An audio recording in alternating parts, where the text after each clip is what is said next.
Hi folks, Robert O'Brien from O'Brien Guitars and the Lutherie Academy.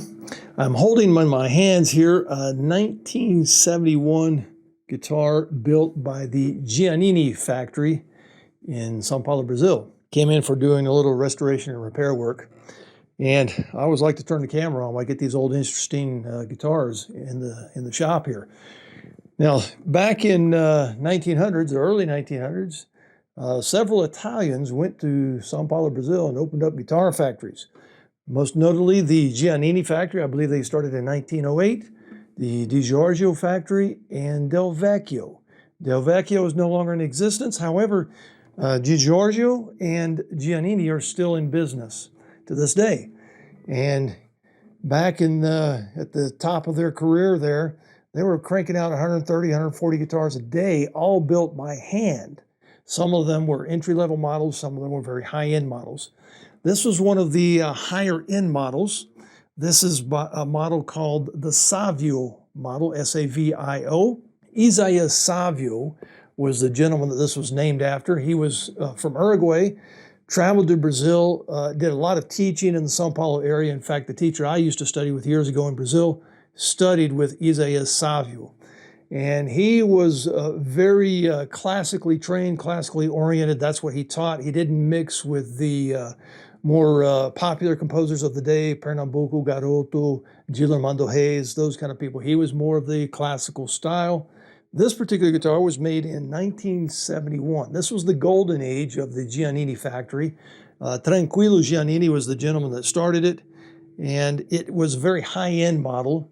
Named therefore after the Uruguayan guitarist Isaiah Savio. Had high-end appointments on it, all Brazilian rosewood. However, the Brazilian rosewood was not solid. All the way back in the 60s and early 70s, they were already starting to use laminated Brazilian rosewood. So this was all laminated back in sides. However, the spruce top is solid. The bridge is also Brazilian rosewood. The fretboard's Brazilian rosewood.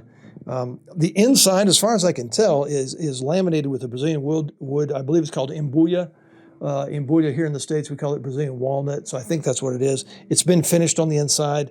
The outside is finished with catalyzed urethane, very popular to this day in Brazil, catalyzed urethanes on instruments. And the bridge was coming off, so I had to remove that and then re-glue it, and also there was a fairly large crack here in the soundboard. So there's the instrument.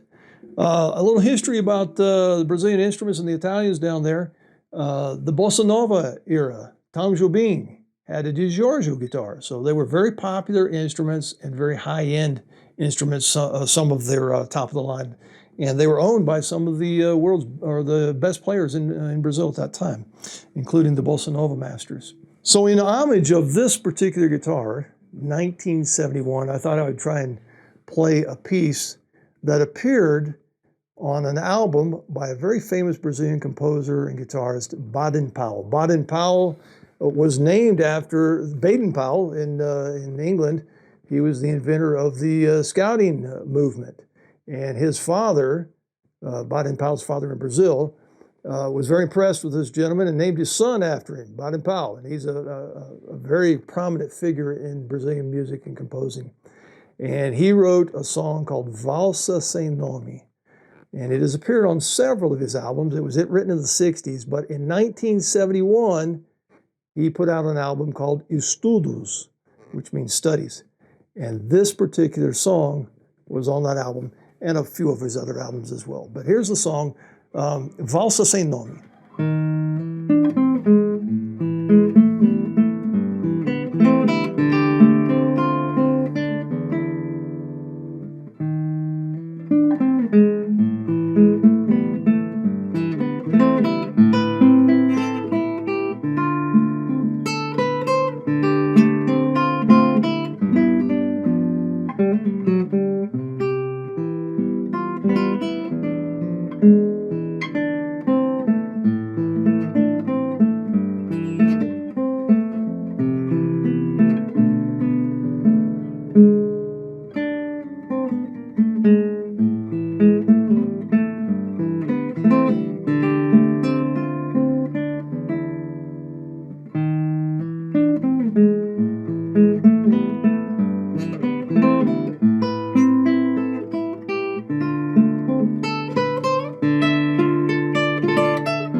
you.